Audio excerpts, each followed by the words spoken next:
The Archdiocese of Chicago is a vibrant and diverse faith community.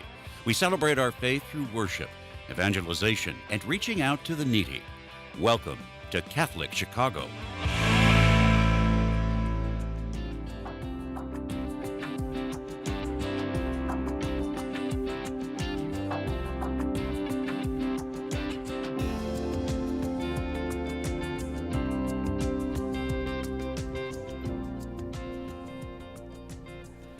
Good morning, welcome to Catholic Chicago. I'm Father Greg Sakowicz, the rector of Holy Name Cathedral in Chicago. And seated to my left, we have Dr. Edward Gordon, who is a researcher, historian, economist, author of many, many books, has been on this program many, many times, and back again by popular demand. So welcome to the program, Dr. Edward Gordon. Thank you. Great to be with you. And how is Elaine doing? Fine. She's fine. Thank you. And again, you've been parishioner at the cathedral for about 42 years.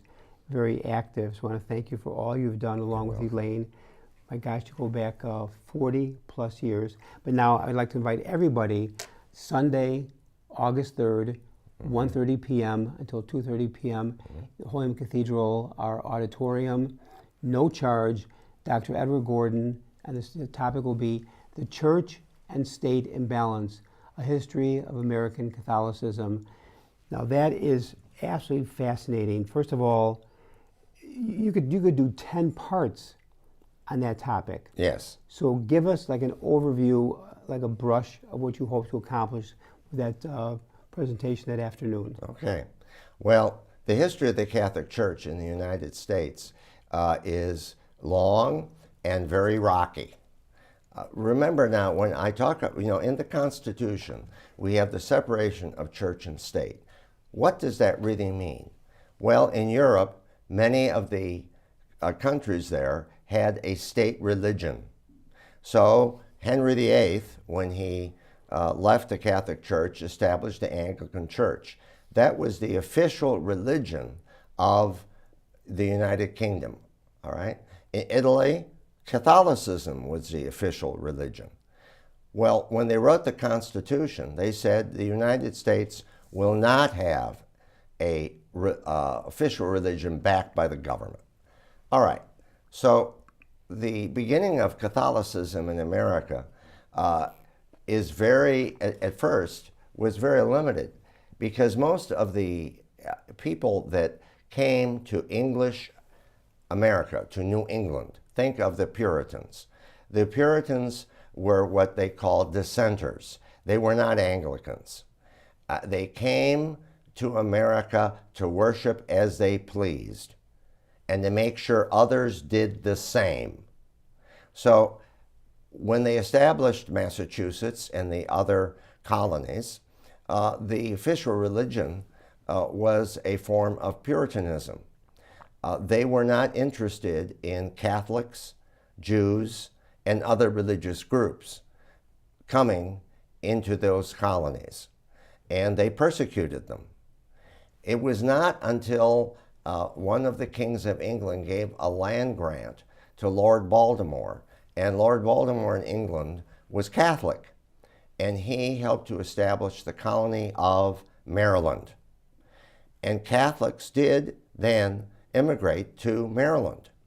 The first Catholic church was a chapel that was started by Jesuits. And about what year? Now we're talking about the 1600s. Okay. It was the first, and for a long time, again, Catholics were not welcome in America, and there were not many Catholics in the 13 colonies when it became the United States. Now, that gradually changed. Why? Well, in the 19th century, you had the immigration before the Civil War of large numbers of Germans. Now, many Germans are Protestants, but many also are Catholics. Well, there was reaction against the Germans and other Catholics, also Irish Catholics. There were groups that were formed to persecute the Catholics. There was a group called the Know Nothing Party. The Know Nothing Party ultimately became the Republican Party.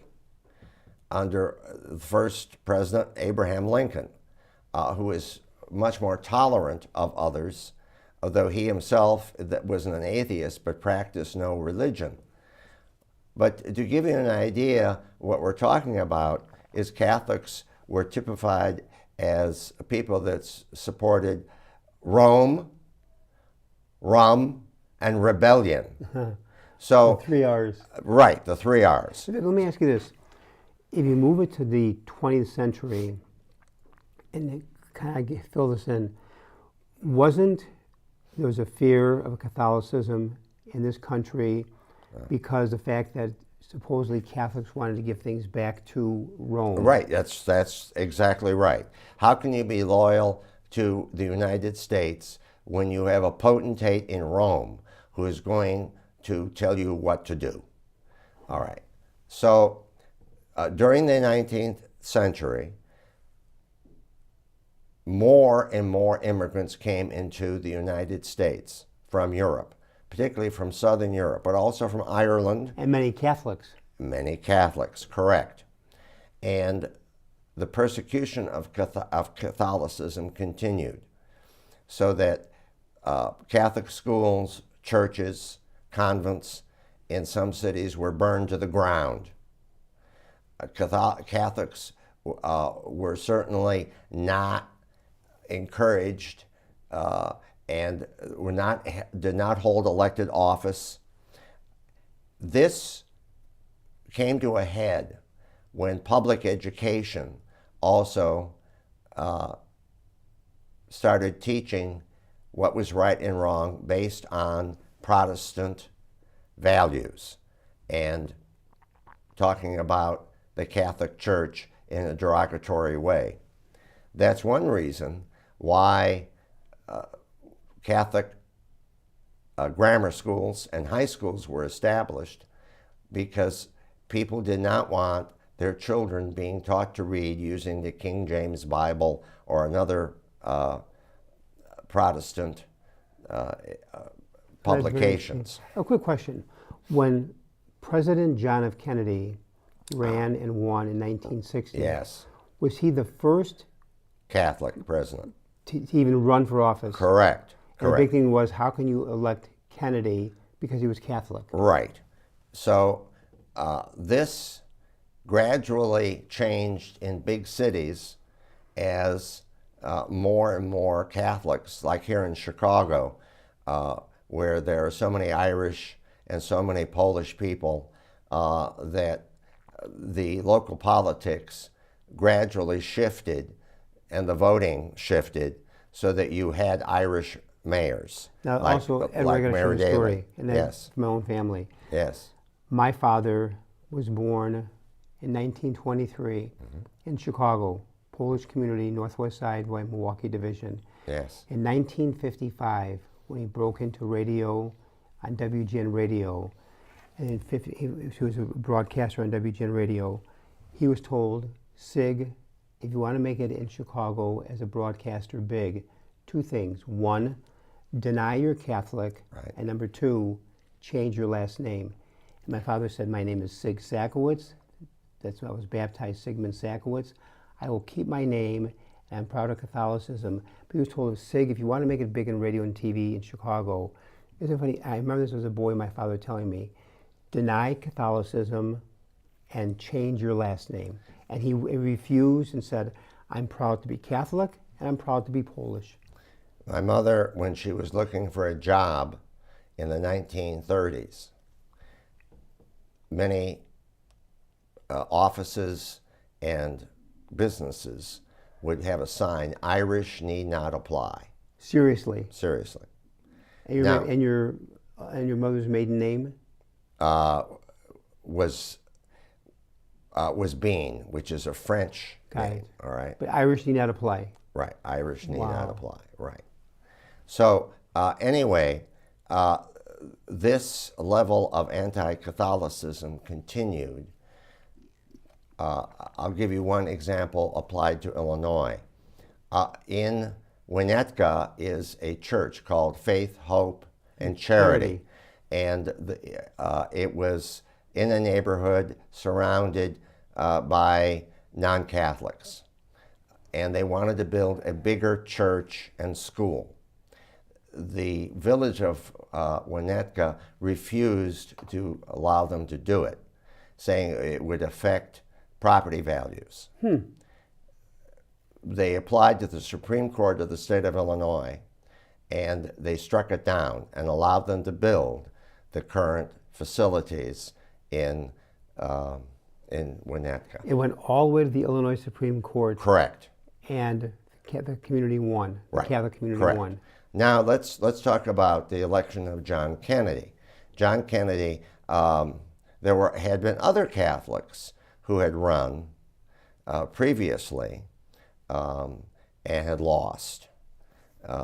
But John Kennedy was a Catholic, and I had relatives in another state where there was a rural area. There was a gun club, and they were saying that if Kennedy was elected, there was a submarine in Chesapeake Bay, and the Pope would emerge and move into the White House and run the United States. So they were ready to rebel if Kennedy was elected president So of the that was the United rumor States. what you just said. Yes, that's 1960. Well, Now, we're obviously, talking that 65 years ago. Yeah, that didn't happen. No. Biden is a Catholic, and many members of the Supreme Court are Catholic. So we've seen a gradual improvement. However, on issues today of abortion, sexuality, and other issues that I touch upon when I did the program on postmodernism earlier, the Catholic Church is at great odds with our society in general. And I will point out how the possibilities now of persecution of the church may return. And this is something that I think everyone should be aware of. So which means that, Edward, on Sunday, August 3rd, 1:30 p.m., you speak about the topic on the Church and State Imbalance, History of American Catholicism. What do you hope is the takeaway as people walk out that day? The takeaway is that the Catholics should be proud of what they believe in, and they should not be forced to abandon their beliefs, because society in general does not respect some of what we believe to be true, that our moral compass is right. And I talk to many people who convert to the Catholic faith, who do so because they need the moral compass that the Catholic Church offers to everyone. I want to thank in a very special way, again, Dr. Edward Gordon. Mark your calendars, Sunday, August 3, 1:30 to 2:30 p.m., Holy Name Cathedral, State and Chicago. You can't miss a cathedral in Chicago. And the topic will be the Church and State in Balance, a History of American Catholicism, presented by Dr. Edward Gordon, historian, author, researcher, economist. So Dr. Edward Gordon, thank you again for being on the program. We hope to fill the auditorium on Sunday, August 3rd. You will be there. And give our very best to Elaine and to our great work of our producer, engineers, Michael May, and also Clint Cottrell. I'm Father Greg Sakowicz. Continued summer blessings. Enjoy the season.